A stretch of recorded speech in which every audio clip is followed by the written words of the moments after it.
Bismillahirrahmanirrahim. Alhamdulillahirrahmanirrahim. Allahumma salli ala sayyidina wa maulana Muhammad wa ala alihi wa sahbihi wa ummatihi ajma'in. Assalamualaikum warahmatullahi wabarakatuh. Waalaikumsalam warahmatullahi wabarakatuh. Rabbi zidni ilma warzuqni fahma, Rabbi shrah li sadri wa yassir li amri wahlul 'uqdatam min lisani yafqahu qawli. Amin ya rabbal alamin. Alhamdulillahirrahmanirrahim. Berkat hidayah dan kekuatan dari Allah Ta'ala, alhamdulillah Masjid Agung Minta Asta pada tadi malam telah menyelesaikan tadarus Al-Quran. Jadi alhamdulillah sudah khatam Al-Quran sudah 30 juz. Alhamdulillah Bapak Ibu semuanya terlibat ikut baca Al-Quran, baik Bapak Ibu maupun semua putra putri madrasah kita semuanya. Semoga Bapak Ibu semuanya dengan tadarus Al-Quran tersebut mendapatkan rahmat berganti Al-Quran serta syafaat, serta putra putri kita diberikan ilmu pengetahuan menjadi penerus generasi perjuangan penyebaran agama Islam di Linta Asta untuk kemaslahatan masyarakat secara luas. Dan sebelum maka daripada itu menyempurnakan nanti akan saya bacakan doa khatmil Al-Quran. Jadi doa khatam Al-Quran. Jadi yang tadi malam dan tetap bisa hadir, semoga tetap mendapatkan keberkahan semuanya. Maka daripada itu sebelum saya bacakan, saya sampai kembali. Jadi hikmah atau hikmah daripada bacaan itu yang pertama kali adalah Al-Quran itu pertama kali jadi syafaat. Jadi Al-Quran itu jadi syafaat kepada Allah di dunia. Di dunia jadi petunjuk hidup kita. Jadi tahu artinya atau tidak, baca Al-Quran itu akan menerangi hati kita, jadi syafaat. Kemudian di alam kubur, jadi orang yang suka baca Al-Quran nanti ketika di alam kubur tidak akan gelap. Karena apa? Allah Al-Quran akan datang, bacaan Al-Quran itu akan datang menerangi alam kubur kita. Kemudian ketika di akhirat di samping syafaatnya dari Nabi Muhammad SAW, bacaan Al-Quran itu jadi syafaat juga, penolong menutupi kekurangan timbangan amaliyah baik kita. Contoh amal baik kita itu nanti kurang, nah kemudian oleh hadis Nabi diberi syafaat, kemudian Al-Quran juga memberikan syafaat. Makanya minimal alhamdulillah setahun sekali kita harus baca Al-Quran menjadi syafaat. Nah kemudian yang jelas menjadi hudan lil muttaqin, menjadi petunjuk bagi orang yang bertakwa. Kalau bertakwa tidak mungkin. Kenapa? Banyak orang baca Al-Quran tapi tidak menjadi petunjuk. Contoh orang orientalis atau orang misionaris. Jadi banyak orang-orang kafir itu yang dia mempelajari Al-Quran lebih paham, lebih hafal daripada kita, tapi tetap tidak bisa mendapatkan petunjuk dari Allah. Kenapa? Karena tujuannya hanya untuk mempelajari, untuk mencari kelemahan, dan tidak mungkin menemukan kelemahan.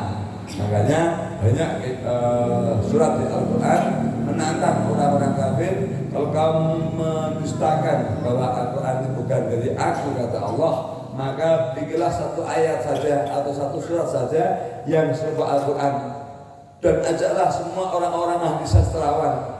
Pasti kamu tidak mampu dan tidak akan pernah mampu membuat ayat sebanding Al-Quran. Nah, kemudian setelah itu Al-Quran itu akan membawa hasanah, setiap satu hurufnya 10 hasanah, 10 kebaikan. Orang membaca satu ayat Al-Quran, contoh bismillah ada berapa surat, ada berapa huruf? Bak 1, 10 kebaikan, sin 1, 10 kebaikan, dan seterusnya. Jadi kalau baca sholawat, satu sholawat Allah memberikan sholawat kita 10 kali. Kalau Al-Quran satu huruf 10 kebaikan. Seperti apa kebaikannya? Tetap akan kita rasakan baik dunia ini maupun akhirat. Tetap berbeda orang yang istiqomah membaca Al-Quran dan tidak. Makanya nanti semoga biarpun berapapun Bapak semuanya tetap mengaji saya istiqomah setelah baca Ramadan sebulan seminggu 1 kali. Biar artinya kita mendapat hasanah dalam kebaikan. Kemudian menjadi apa? Menjadi sumber ilmu pengetahuan. Nah, secara langsung maupun tidak langsung. Bagi yang tidak bisa membaca lancar, contoh orang banyak, tapi tidak tahu artinya, tetap akan menjadi ilmu pengetahuan. Jadi Allah akan membukakan alam pikirannya, membukakan pikirannya menjadi lebih cerdas. Jadi kalau mohon maaf agak tumpul otaknya, sering baca aja Al-Quran, nanti pasti cerdas. Jangan sampai udah kita tumpul otaknya nggak pernah baca kan tambah tumpul. Jadi tidak mungkin orang baca kan itu bodoh. Makanya amatin di mana anak yang baca bagus pasti cerdas. Makanya kalau ada dorong anak itu bagus masalah, anak madang firman terus rajin. Nanti anak itu akan berbeda dengan anak-anak yang lain. Itu pasti itu jaminan. Karena itu sabda Kanjeng Nabi. Jadi orang yang suka bacaan otaknya pasti lebih cerdas. Nah itu nyata. Pasti anak-anak itu yang ngaji lancar, pasti akalnya lebih cerdas. Nah, kemudian apa? Menjadikan cahaya pada wajah kita. Jadi orang suka baca Al-Quran, saya lebih bercahaya.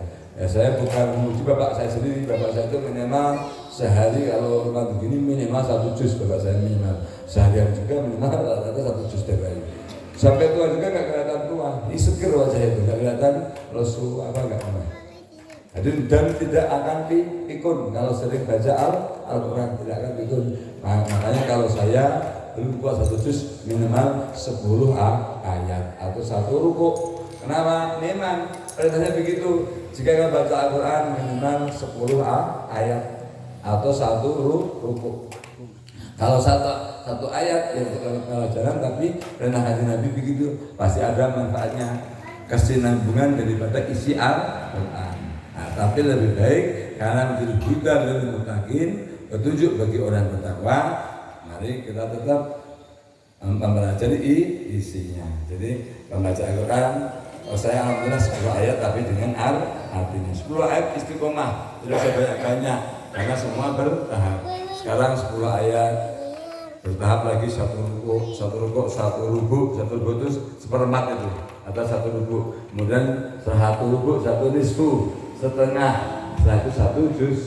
Jadi kalau ada tanda itu ada ain itu 1 ruku, kemudian ada rubaan itu seperempat 1 ruku ada tandanya itu. Jadi kalau lebih itu 1 ruku itu lebih 2,5 lembar. Karena rata-rata 1 juz itu rata-rata 9 lembar.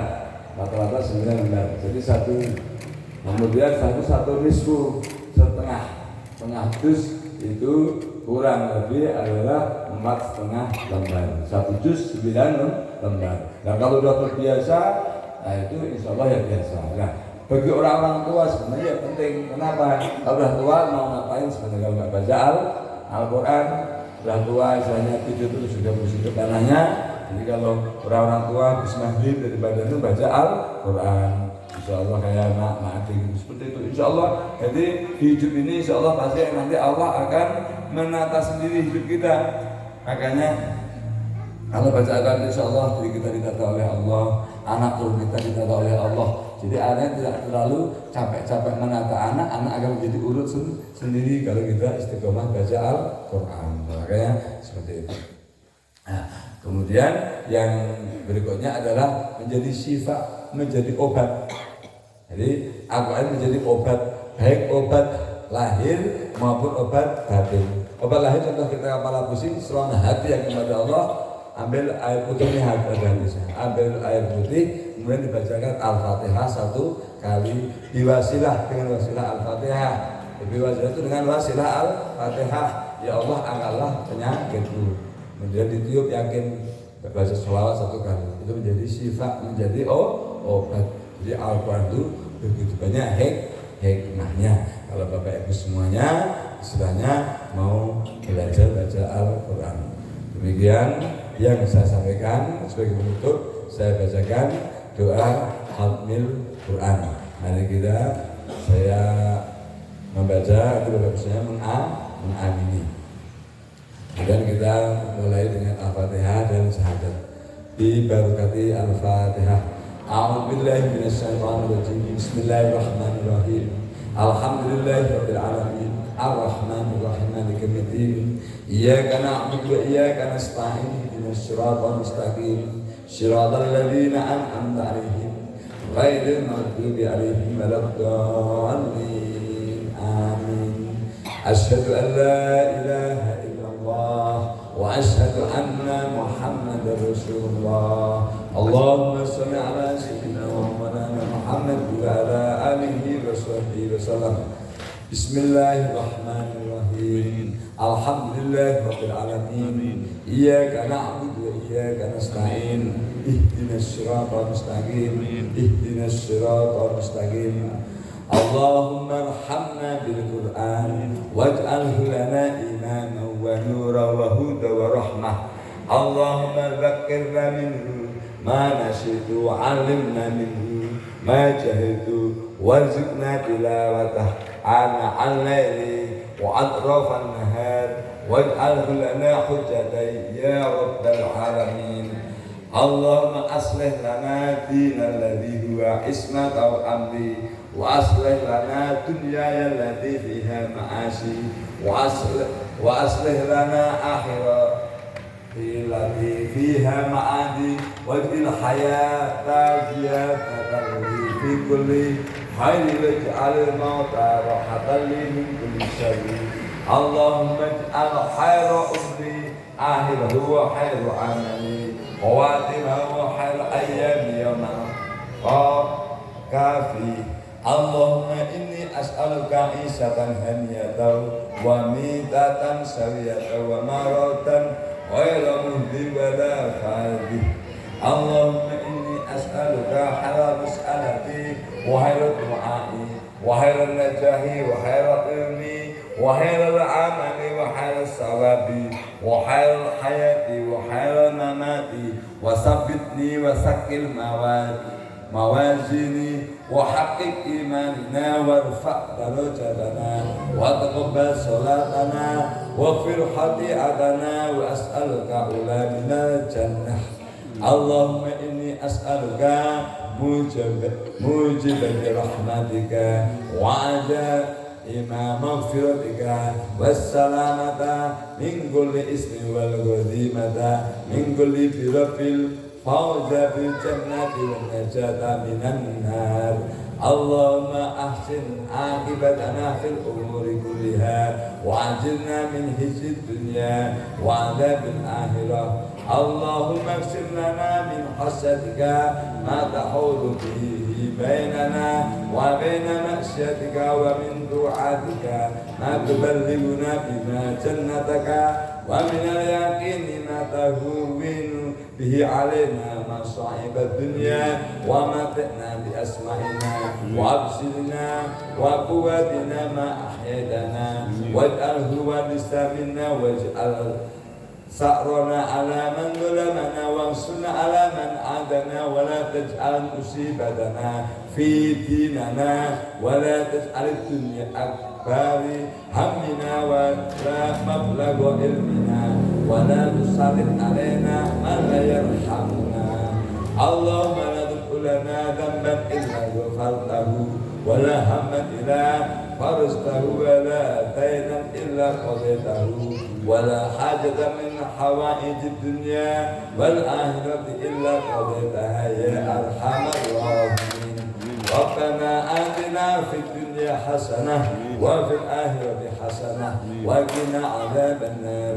وصلى الله على سيدنا محمد وعلى آله وصحبه وسلم والحمد لله رب العالمين الأحياء وسلم تسليما كثيرا. Demikian pembacaan doa Al Quran. Billahi taufiq. Wassalamualaikum warahmatullahi wabarakatuh. Waalaikumsalam warahmatullahi wabarakatuh.